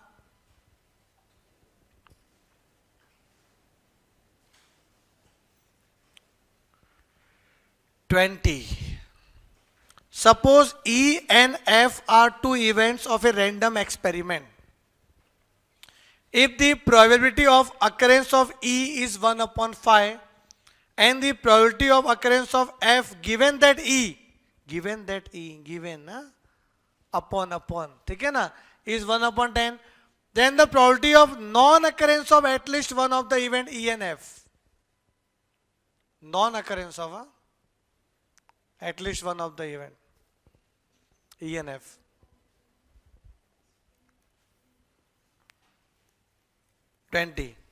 आराम से suppose E and F are two events of a random experiment. Okay, दो event E और F है. The probability of occurrence of E, P of E कितना दिया है 1/5. And the probability of occurrence of F given E, F given E, F upon E 1/10. Then the probability of non-occurrence of at least one of the event E and F. क्या लिखा आपने? probability of non-occurrence of at least one को क्या लिखा?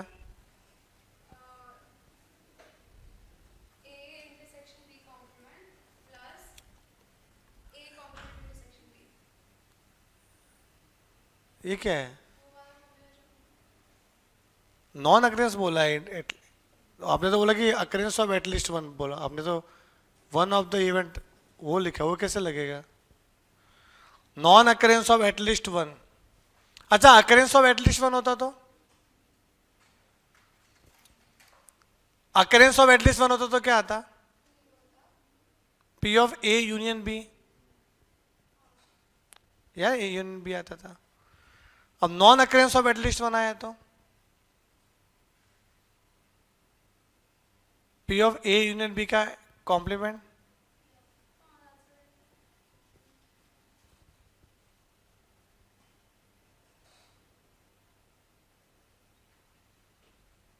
बोलो.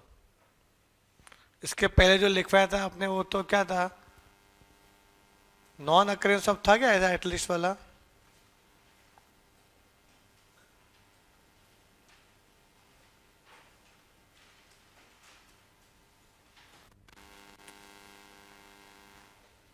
देखो एक बार check करो. Non occurrence of at least one.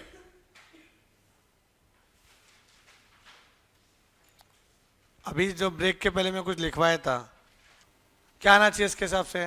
देखो, probability of A union B का मतलब क्या हो गया? Occurrence of at least one. Dash लगा दो ना. तो non occurrence of at least one मतलब 1 minus P of A union B. 1 से माइनस कर लो तो 1 माइनस ये कैसे आएगा? तो देखते हैं अभी. कॉम्प्लीमेंट अपने पास ई तो है, एफ है क्या? नहीं है. इससे तो क्या आ जाएगा अपना? इंटरसेक्शन आ जाएगा. तो फिर ये तो फिट नहीं बैठेगा. बैठेगा? फिट है. यूनियन चाहिए. तो देखो देखते हैं. मैं पहले ट्राई करता हूं. आपके पास P of F upon E का फॉर्मूला क्या होगा? P of F intersection E upon P of E. तो ये क्या है? 1/5 सॉरी 1/10 ना.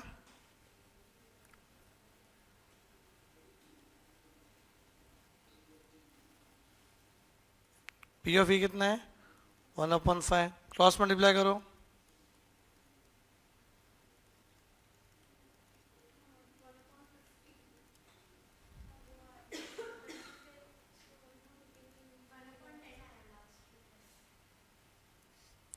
वन 1/50 आया.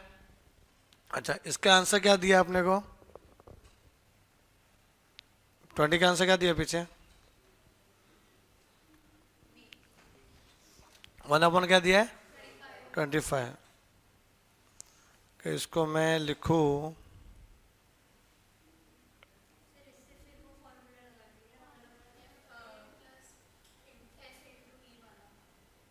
इंडिपेंडेंट इवेंट थोड़ी है. या लिखा थोड़ी इंडिपेंडेंट इवेंट है. वो हमेशा इंडिपेंडेंट इवेंट में लगते हैं ना फॉर्मूला. तो आप जो बोले मल्टीप्लिकेशन वाला फॉर्मूला वो हमेशा इंडिपेंडेंट पे ही लगेगा, सब में नहीं लगता. रुको कुछ करेंगे इसको, यहां तक तो क्लियर है।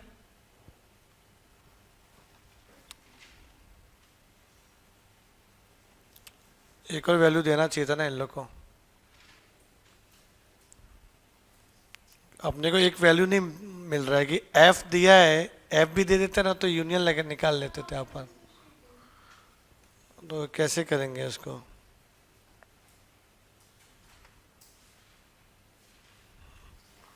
रुको ना, ऐसा कोई क्वेश्चन मिसिंग है ऐसा लग रहा है मेरे को। रॉन्ग तो नहीं, मिसिंग लग रहा है मेरे को।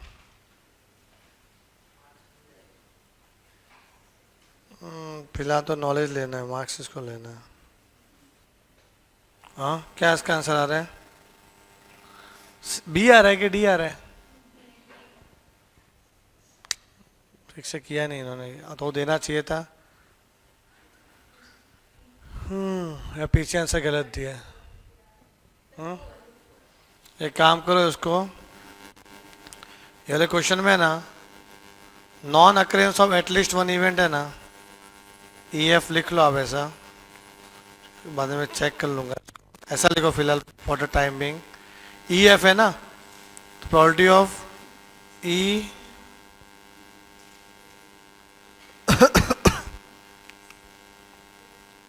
Non occurrence of at least one,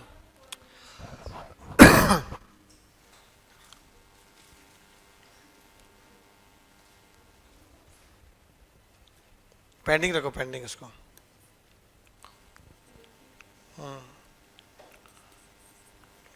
question में करेक्शन है इसका, एक और वैल्यू देना पड़ेगा उनको, ठीक है ना, इसको रहने दो।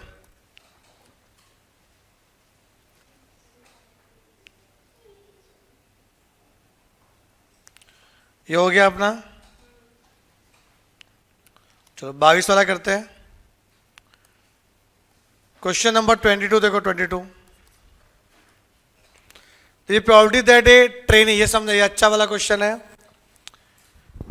The probability that a trainee will remain with the company 0.8। The probability that an employ earn more than ₹20,000 per month is इतना। The probability that an employee who was a trainee and remain with the company or who earn more than 20,000 per month is itna. What is the probability that the employee earn more than 20,000 per month given that he is a trainee who stay with the company? अब यहाँ पे देखो, find the probability that employee earn more than ₹20,000। इसको ये assume करें, employee earn more than ₹20,000 per month, इसको a assume करना है। Given that he is a trainee who stay with the company, इसको बी अज्यूम करना है। हाँ देखो यहाँ पे, इसको ए लिया, इसको बी ले लिया। The probability that a trainee will remain with the company is 0.8। क्या है, remain with the company ना, trainee remain with the, तो ये P of B दिया है ना 0.8। The probability that an employee earn more than 20,000, तो P of A 0.4।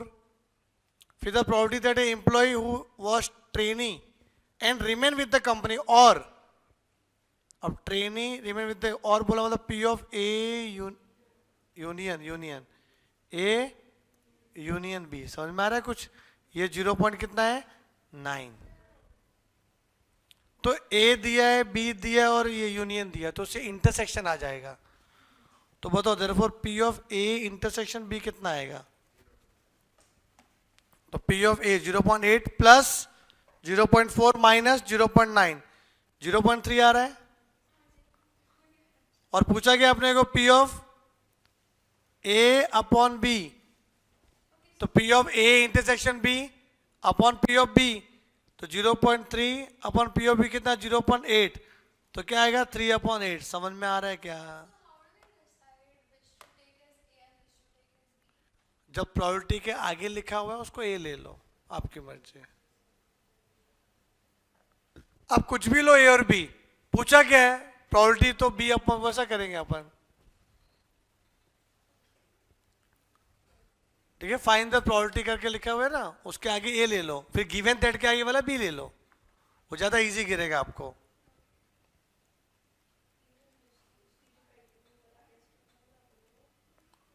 तो आदित्य आया नहीं, कौन सा इमरजेंसी आ गया?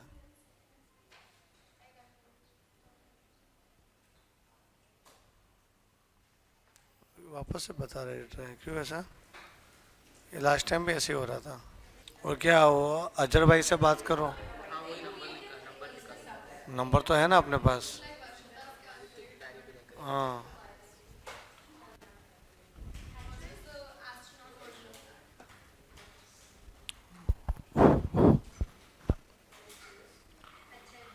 बेटा हुआ क्या ये?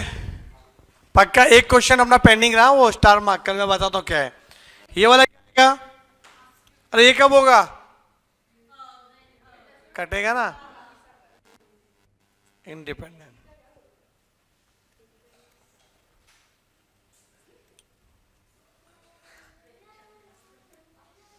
ठीक है, ये वाला करना है अपने को अभी, ये अभी करना है बेटा, सर्वर नहीं। कितने क्वेश्चन है? 21 बेटा, 21 क्वेश्चन है जो अभी आपको ट्राई करना है क्लास में। मुझे डाउट पूछना है, लास्ट क्लास में 4 वाला, ये चैप्टर खत्म हो गया, समझे ना? तो उसके पहले जो आपको समझना आना चाहिए, 21 क्वेश्चन पहले करो एक बार, और स्ट्रांग हो जाएगा ये पूरा जो भी है आज। चलेगा, वो एक बार नहीं किया तो भी जीटी वाला। 21 क्वेश्चन 15 मिनट, हाँ फटाफट। अटेम्प्ट योरसेल्फ अभी, ईमानदारी से करो। देखो 15 मिनट में सॉल्व हो रहा है कि नहीं हो रहा है? जो नहीं आ रहा आगे बढ़ो, आगे बढ़ो, आगे बढ़ो। 2 जन ने मिल बांट के किया ना तो उसका वैल्यू नहीं रहेगा फिर आपका, समझ जाओ। आप लोग के लिए बता रहा हूं, ब्रेन इंप्रूवमेंट होने का ये तरीका है। 15 क्वेश्चन जो आ रहा है करो, नहीं आ रहा है आगे बढ़ो, सीधा स्ट्रेट फॉरवर्ड। क्या डाउट है वो बता दो मेरे को, कौन सा डाउट है?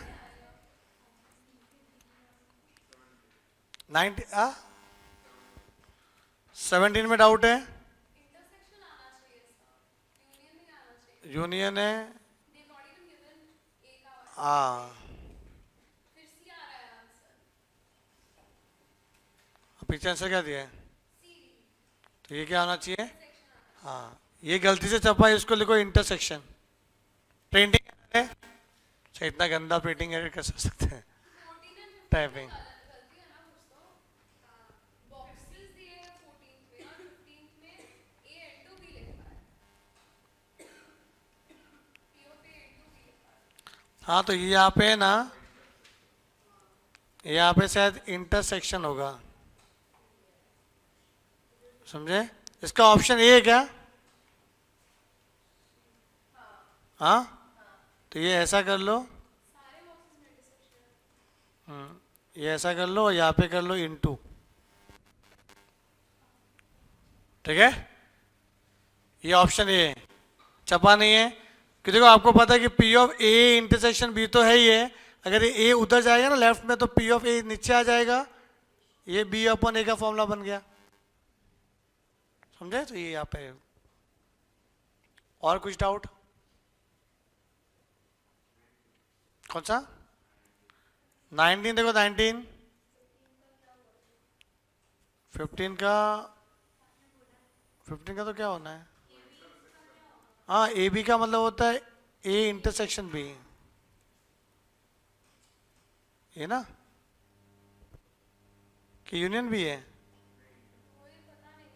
अगर ए बी है तो इंटरसेक्शन ही होगा, ए प्लस बी होता तो यूनियन होता। तो यह आएगा, इसका फॉर्मूला क्या आएगा? P of A intersection B मतलब 1/4 divide by P of B, 3/4।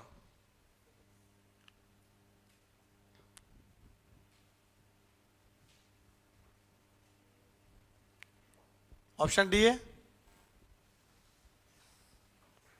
फिर 19 का यूनियन दिया है, हाँ सिंपल है, क्या पूछा है अपने को, P of A dash upon B, इसको लिखेंगे P of A dash intersection B upon P of B। अच्छा, A डैश इंटरसेक्शन B का मतलब होता है only B but not A, तो B बट नॉट B के लिए क्या आएगा, B minus intersection upon P of B। क्या P of B, P of B किधर गया, हाँ 3/5 माइनस, ये निकालना पड़ेगा, तो P of A plus P of B minus P of A union B ना, तो ये आ जाएगा, इंटरसेक्शन आ जाएगा, तो कितना आएगा इधर,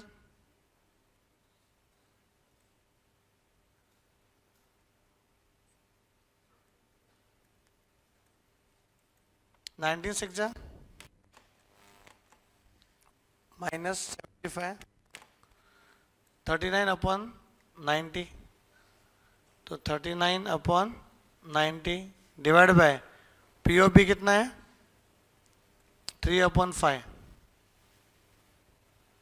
तो 39 अपॉन 90 क्या होता है, 3 1 जा 3, 3 3 जा 9, 3 3 जा 9, 30 ना, तो इसको अपन 13 अपॉन 30 भी लिख सकते थे, फिर 5 6 जा 30, बेस सेम हो गया, तो 18 माइनस 13 कितना होता है, 5 ना, 5 अपॉन 30 इंटू करेंगे तो ये 5/3 हो जाएगा, तो कितना आ रहा है ये, 5 6 जा 30, 5 अपॉन 6 3 जा 18, आ गया ऑप्शन डी।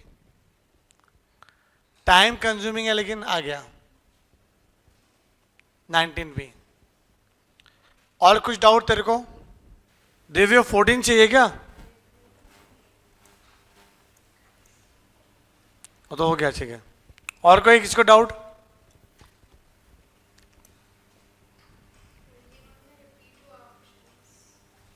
ठीक है, वो तो क्लियर है आपको ये